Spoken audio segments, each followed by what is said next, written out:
आप देख रहे हैं न्यूज इंडिया, आपके साथ मैं दीपिका सिंह। महाराष्ट्र के नागपुर में दो गुटों में टकराव हुआ। इधर औरंगजेब की कब्र पर लगातार बवाल मचा हुआ है। दोनों गुटों में जमकर पत्थरबाजी हुई है। उपद्रवियों ने कई गाड़ियों को आग के हवाले किया। पुलिस ने आंसू गैस के गोलों का इस्तेमाल किया। नागपुर में कई इलाकों में कर्फ्यू लगाया गया है। पुलिस ने कई उपद्रवियों को हिरासत में लिया। महाराष्ट्र के नागपुर में दो गुटों में तनाव के बाद जमकर बवाल मचा। नागपुर के महाल में औरंगजेब की कब्र को लेकर दो गुट आपस में ही भिड़ गए। दोनों गुटों में जमकर पत्थरबाजी हुई। पुलिस को बीच बचाव करने के लिए आंसू गैस के गोले दागने पड़े। पत्थरबाजी में कई गाड़ियां क्षतिग्रस्त हुई। तो फिलहाल देखिए, कल बीएचपी और बजरंग दल ने मिलकर प्रदर्शन किया था और तमाम ऐसे बड़े पॉइंट्स को चिन्हित किया गया था जहां पर प्रदर्शन उग्र हुआ। फिलहाल महाराष्ट्र के नागपुर में दो गुट आपस में टकरा गए,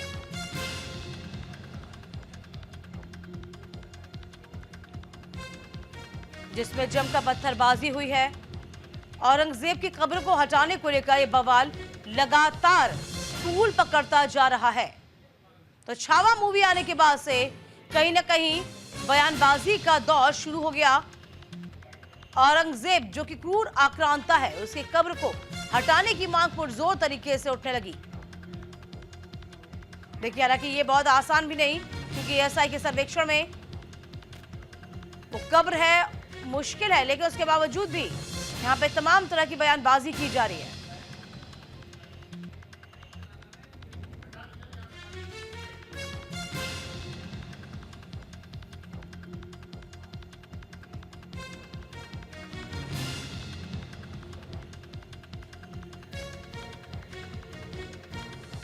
तो महाराष्ट्र के नागपुर में दो गुटों में टकराव हुआ है।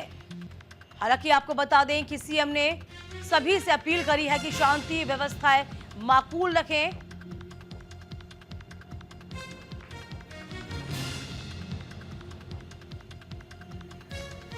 महाल भागामध्ये जी काही घटना घडलेली आहे ती अतिशय अयोग्य आहे।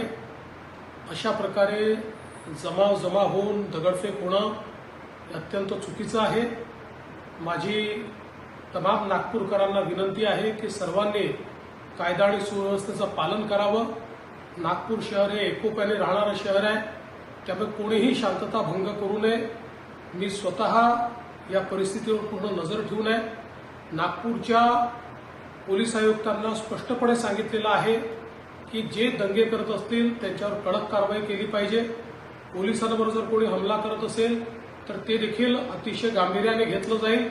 त्यामुळे सर्वांना माझी विनंती आहे कि या ठिकाणी सर्वांनी शांतता ठेवावी। तो शांति बनाए रखने की अपील। नागपूरमध्ये काही धार्मिक तणाव निर्माण होण्याची स्थिती निर्माण झाली आहे। या सर्व परिस्थितीमध्ये नागपूरने नेहमी शांततेचा इतिहास हे नागपूरची विशेषता राहिलेली आहे। माझी सर्व बांधवांना विनंती आहे की त्यांनी कुठल्याही प्रकारच्या अफवांवर विश्वास ठेवू नये, शांतता प्रस्थापित करावी आणि कधीही रस्त्यावर येऊ नये। सगळ्यांनी कायदा आणि व्यवस्थेला सहकार्य करावं आणि सलोख्याचं आणि सौहार्दाचं वातावरण ठेवण्याची नागपूरची जी परंपरा आहे त्या परंपरेनुरूप आपला व्यवहार करावा। ज्या लोकांनी चुका केल्या असतील किंवा ज्यांनी गैरकायदेशीर कृत्य केले असतील त्यांच्यावर सरकार कारवाई करेल असं।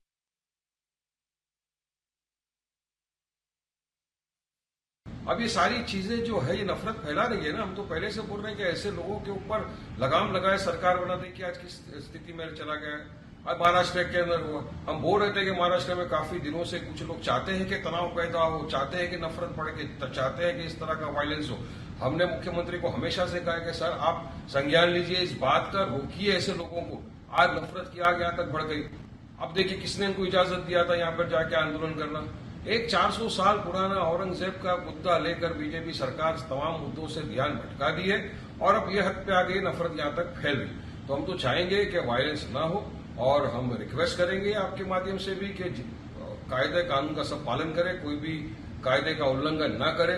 और हमारी सरकार से भी मांग है कि सरकार जो भी इसमें इन्वॉल्व है, जिसने ये दंगे भड़काए, दंगे भड़काने के लिए अपने अल्फाज यूज किए, ऐसे लोगों के ऊपर सख्त कार्रवाई करे ताकि महाराष्ट्र के अंदर आगे इस तरह की घटनाएं ना हो। देखिए, इस घटना की जैसे मेरे पास कंप्लेंट आई, मैंने तुरंत एडिशनल सीपी साहब को फ़ोन लगाया और उन्होंने इसका तुरंत संज्ञान लिया। जो इसके जो कर्ता-धर्ता थे, कार्यकर्ता थे, उन पे गुना दाखिल किया गया और उनको अरेस्ट भी किया गया है। पुलिस जो है, नागपुर पुलिस, वो बधाई की पात्र है, उनको बधाई देना चाहिए कि उन्होंने बहुत जल्दी ये चीज़ों को कंट्रोल किया और अभी स्थिति जो है वो एकदम कंट्रोल में है। जो नागपुर है, जो सूफी संतों की नगरी इसको कहा जाता है, यहाँ से देश में, पूरे देश में या पूरे वर्ल्ड में अगर आप बोलेंगे तो एक पीसफुली मैसेज जाता है। यहाँ भाईचारा इतना है कि सब हिंदू मुस्लिम मिलकर सारे त्योहार एक साथ मनाते हैं। देखिए, दंगा किसी के भी लिए ठीक नहीं होता। इससे नेशन को खतरा है, महाराष्ट्र को खतरा है, समाज को खतरा है और खुद को भी खतरा है। आज नेशन बनाने में, महाराष्ट्र बनाने में बहुत तकलीफ से हमारे जो महाराष्ट्र के सीएम है वो रात दिन काम करे। देश के जो प्रधानमंत्री है वो रात दिन विदेशों में जाके भारत की जो आज अगर देखोगे तो आप इज्जत इतनी बढ़ा रहे कि मैं बता नहीं सकता। अगर हम ऐसे काम करेंगे, हम ऐसे दंगे करेंगे तो उससे भारत का नाम, नेशन का नाम, समाज का नाम, हमारा नाम, खुद सबका नाम खराब होगा। तो ये बिल्कुल ठीक नहीं है। नागपुर वासियों के लिए काफी दुर्भाग्यपूर्ण घटना है। नागपुर का इतिहास, नागपुर शहर जब बसाया गया 300 साल हुए। नागपुर में सर्वधर्म समभाव, भाईचारा ये चरम पर है। जब पूरे हिंदुस्तान में दंगल होती थी तब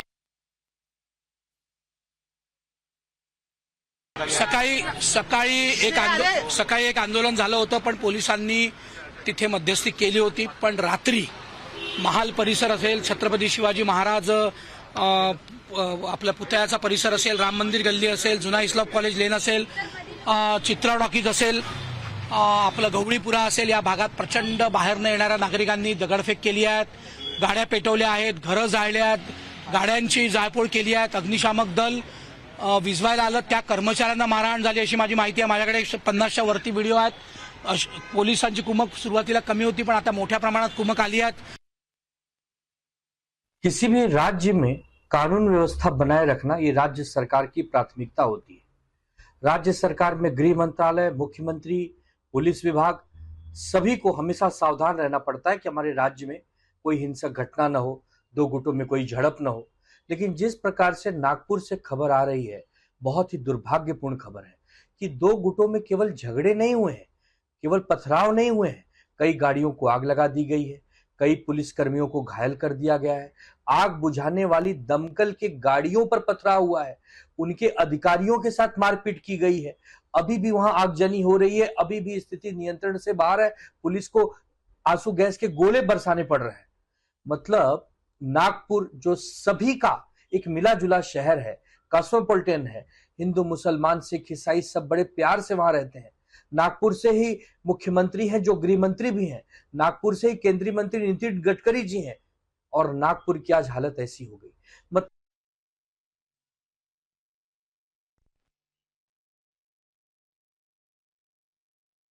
ये तमाम तरह की प्रतिक्रियाएं राजनीतिक गलियारों से आना शुरू हो गई. भारी पुलिस फोर्स तैनात कर दिया गया है. महाराष्ट्र के नागपुर में दो गुटों में जमकर पथराव हुआ. न सिर्फ पथराव बल्कि आगजनी की घटना हुई है. तमाम गाड़ियों को आग के हवाले किया गया.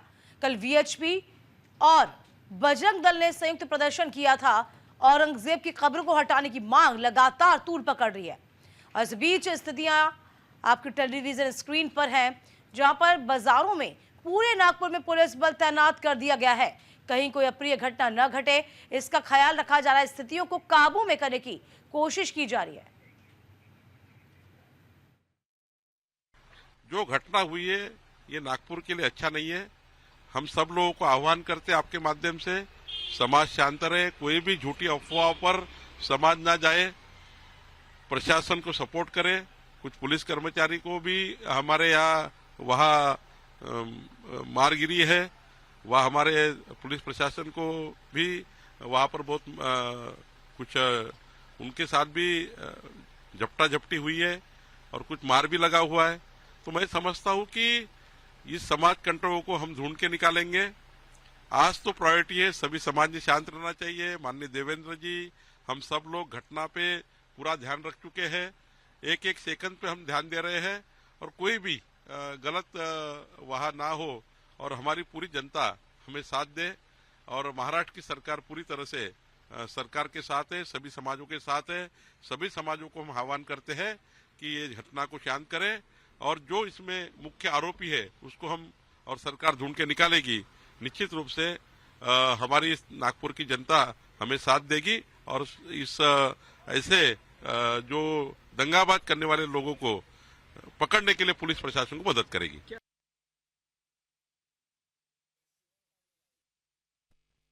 हमारे सहयोगी शुभम पांडे इस पूरी खबर पर नजर बनाए हुए हैं।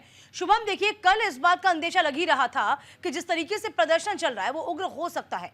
फिलहाल सबसे पहले स्थितियों से वाकिफ हो जाते हैं। क्या कुछ स्थितियां इस वक्त है नागपुर की? बिल्कुल, देखिए दीपिका जी, जो जानकारी इस वक्त लोकल इनपुट हमें मिल रही है कि फिलहाल स्थिति कंट्रोल में है और तकरीबन 15 लोगों को हिरासत में इस वक्त लिया गया है और तकरीबन अब स्थिति कंट्रोल में है और महाराष्ट्र बीजेपी के कुछ बड़े नेता अब से कुछ देर बाद वहां पर पहुंचना शुरू हो जाएंगे।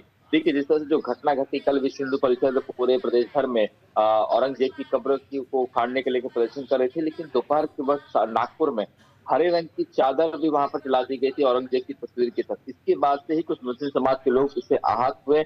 उन्होंने कहा कि ये गलत हुआ है। उसके बाद नारेबाजी हुई, लेकिन दोपहर के बाद शांत हो जाती है। रात होते 9, 8, साढ़े 8, 9 बजे के बाद तस्वीर और भयानक हो जाती है जब वहां पर दोनों गुट आमने सामने जाते हैं, पथराव की स्थिति हो जाती है। उसके बाद आंसू गैस के गोले जो है छोड़े जाते हैं, कई गाड़ियों को आग लगा दी जाती है। मामला और खराब हो जाता है, लेकिन रात में ही तकरीबन 15 लोगों को ऐसे चिन्हित लोगों को हिरासत में लिया जो पूरे इस माहौल में जो पूरी तरह से सक्रिय थे, जो पूरी तरह से एक्टिव थे। तो अब ऐसे लोगों की हिरासत में लेकर पुलिस आज पूछताछ कर रही है। आज पूरे धारा 144 इस इलाके में लगा दिए जाएंगे, संचार बंदी जो लगा दी जाती है कि ऐसे मामले पे अब और भी जो है घटनाएं न घट सके। इसके अलावा पुलिस की एक्स्ट्रा फोर्सेस को बुलाए गए हैं। तमाम बड़े मंत्री विधायक जो है वहां पर पहुंचना शुरू हो चुके हैं। देखो, कितने लोगों पर लमसम मामला दर्ज हुआ होगा, इसका कुछ अंदाजा? किसी गिरफ्तारी वगैरह भी की गई क्या इस बीच? देखिए, 15 लोगों को अब तक हिरासत में लिया है। तकरीबन पूरे घटना में 200 से 300 लोग शामिल थे, लेकिन फिलहाल 15 ऐसे चिन्हित लोग हैं जिन्हें हिरासत